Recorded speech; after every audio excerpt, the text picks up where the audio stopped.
Gandang Emi ang boses ng damdamin. Tulong at kalingap ang laging unahin. Bakit may umaangal, mayroong may gusto, at mayroong hindi sang-ayon, no, mga kalingap? So pag-uusapan natin ano ba to? Pero bago natin simulan yan, huwag niyo pong kakalimutan mag-subscribe. Bal Santos Matubang, Kalingap Rob, at Edna Vlogs, ang inyong lingkod, Gandang Emi. Sa mga hindi pa po nakapag-subscribe, please subscribe and please hit the notification bell para lagi po kayong updated sa aking mga ina-upload na mga reaction video. So alamin natin mga kalingap, ano ba ang dahilan? Bakit mayroong ayaw, mayroong gusto, at ano kaya yung mga opinion nila? At panoorin natin yung interview ni Kuya Bal dito kay Kalingap Edu. So ano kaya yung masasabi niya about dito? So tara, panoorin po natin ang video na ito. Dahil siyempre may edad ka na, 30 ka na ay. Tama yung sabi mo na ano, mamanhikan tayo. Mamanhikan tayo para Huwag natin sabihin. Tayong dala, ako ang masama. Huwag mo sabihin sa mama mo. Sige. Sa papa mo, tayong dalawa lang. Tapos sino pwedeng sama nating babae? Sino ba? Yung kahit mga 5 tayo. Ako, ikaw. Sino? Huwag si Dr. Lab. Sino? Huwag yan, baka bubulungan tayo niyan. Sa babae. Sa Titis. Sa Titis, sino yun? Tanido. Yung matanda sa Lighthouse. Yung magkilala yun? Si Tanido, yung matanda. Sino pwedeng sama natin? Starbucks. Ako. Ayun! 3 tayo. Tapos, dapat gabi tayo pupunta. Yun nandun si Beyonce. Anong araw nandun si Beyonce? Sabado, no? Sabado. I-surprise natin.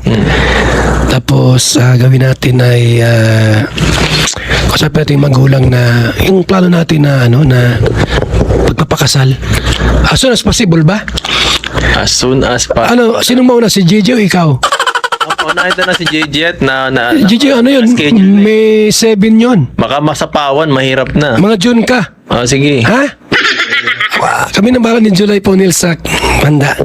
Yung mga ninong nila. Kahit konti lang handa niya, mga 50 mil, pwede na yan. Oo. Yung ninong kahit tagli 5,000 lang, pwede na yun. Ay, grabe, malaki na yun. Ninong na ako. 5,000 na ako. Okay na yun, malaga may kasal ka kay Beyonce. Kasi nakakatakot baga kung masulot pa ng iba yan. Kung ikaw masulot, Mahirap. marami dyan mga balo. Ingat-ingat ka, may mga Sabi balo. mo nga, bakit pagkabalo na kasi hindi na maganda. Ay, mas mabilis sila. Mahirap yan Mas mabilis ang balo. Mahirap na. Yung mga single mother, Oo, mahirap pa. yung walang asawa, mas mabilis yun. Kung masalisihan ka. Praktisado na. Maganda nga yun. Naisip mo rin ba yung gano'n? Na habang nag-eskwela si Beyonce? Medyo, meron naman. Hindi, naisip mo yun habang nag-eskwela si Beyonce? Pwede naman, naisip ko rin. Ha? Na kaya naman eh. Kahit sa huwis-huwis lang muna, mayor. Yun lang muna. Huwag mo sabihin sa nanay mo. Tayo lang muna nakakaalam. Tayo lang. Ha? Sige. Huwag magmalayo sila, kasal ka na. Maggugulat ka na. Magkukulat sila, oh, anak, bakit ka lumipat ng bahay? Secret. Huwag mo sabihin sa mama mo. Ha? Oo, Kaya sige. tayo na huwag mo sabihin. Sige. Tayo lang nakakaalam dyan. Ang malaga, maikasal ka na yan. Sikit, meron ng, yung ano dyan, yung mayor. Paano naman si Kalinga Prab niyan? Paano yun? Mawawalan ka na ng masyado ng content sa serye. Huwag mo na hayaan. Tama na si Kalinga. Ibang content niya. Ano na, family vlog na yun. Family vlog na rin kami doon. Oh, tayo na alam, wala mga vlog. Isama mo ako. Isama si Dr. Lab. Ay, Dr. Lab. Wala mga si Dr. Lab ngayon. May nanan channel noon. Papakamatay na yun. Ano plano natin? Gusto mo? Sige. Gawin natin. Tara. Kasi nakita ko si Beyonce, baka makuha pa ng iba ay. Yung naalala ko ay. Iharapin pag nakuha ng iba si Beyonce. Sa ganda na yan, ganda niya. Pag 18 siya, 19, 20, 20. Pag nag-22 yan, gaganda lalo yan. Hindi nga katakot Pag ko. tumaba si Beyonce, ay sus. Pang modelo ang katawan niyan. Kaya nga, pang miss yun. Makaiwan ka na. Kung makakuha yan ng medyo mabilis din, magandang gwapong lalaki, mabilis, talo ka na. Hanggat hindi pa siya gumanda ang gusto. Kunin na natin. Pag nag-22 yan, maganda na masyado. Ay, baka hindi ka na, ano, no? Hindi na. Hindi ka mapansinin yan. Wala na. Hanggat pangit pa siya. Di ba siya pangit? Maganda si Beyonce. Pero lalabas yung ganda niya pag nag-22 yan. 22, 23, 24, lalabas yung talagang ganda niyan. Sigurado yan. Nako. Unahan na natin. Anakan muna. Ito. Anakan muna agad. Anakan muna. Paspasan pala talaga to ah. Ay, paspasan. Ano paspasan? Pwede mo, hindi mo sa atid. Tayo na balang paaral niyan. Ay, ako bahala. Matulong ako. Oh, sige. Ay, nako, may sponsor pa. Ako matulong dyan. Kasal kayo ni Beyonce, sulong-sulong mo na. Wala namang makakaagaw niyan. Wala namang parahara dyan. Siyempre. So yan po, no, mga kasuke, mga kalingap.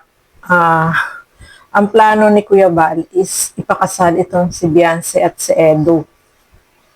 Pero bakit merong umaangal? Merong hindi, sang-ayon? Bakit kaya, no, mga kalingap? So, napanood natin dito kay Kuya Bal, yung interview nila dun sa radio, na nag-guest itong si Kalingap Edo. At sang-ayon naman siya. Sabi nga ni Kuya Bal, ipapakasal na itong dalawa. So, si Kalingap Edo, wala namang problema sa kanya. Gusto nga niya eh. Kaya lang, sabi niya, si Beyonce, kung papayag si Beyonce, no, mga kalingap. So, yung mga magulang, kung napanood naman po ninyo yung vlog ni Kuya Bal, sa kanila, wala namang problema. Kasi, sabi nga nila, okay lang sa kanila. At dun sa kay Beyonce, si Beyonce ang makakasagot kung okay ba kay Beyonce, no, mga kalingap. So, ayan nga po, kaya marami tayong naririnig na yung iba ayaw. Bata pa daw si Beyonce, bakit daw pinanghihimasukan yung buhay ni Beyonce, bakit daw pinapakialaman, bakit nangunguna pa daw.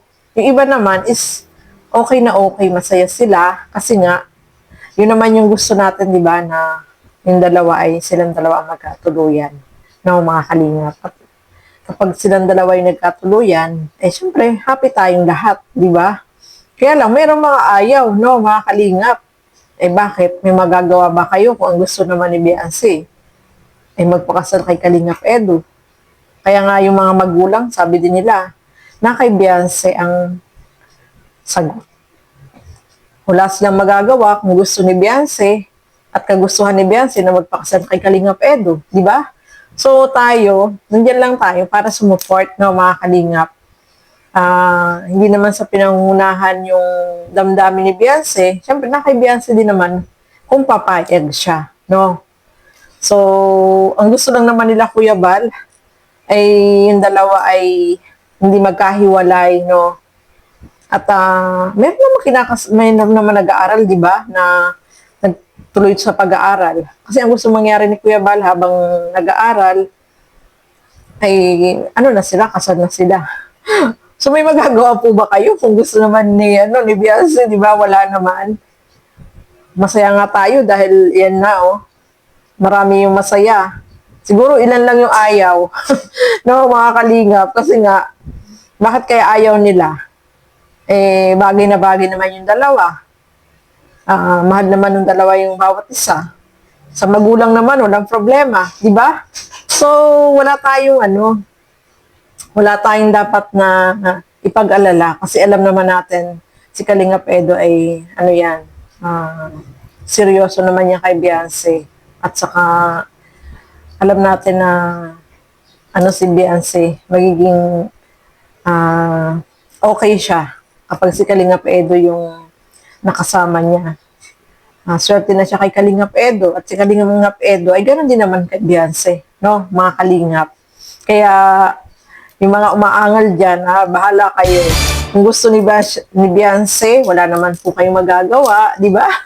So, nasa kanila na po yan, no? Kung ano man yung gustong mangyari, na kay Beyonce naman po ang sagot kung ano yung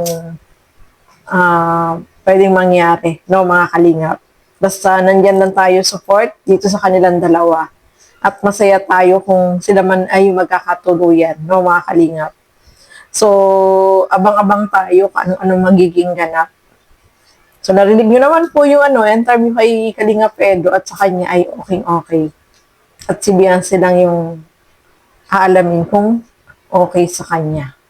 So, ayan po na mga kalingap. Maraming salamat po sa inyong walang sawang panonood at pagsuporta dito sa aking mga ginagawang reaction video. So, hanggang dito na lamang po muna. Keep safe everyone. Thank you for watching. Mabuhay po tayong lahat. Bye-bye!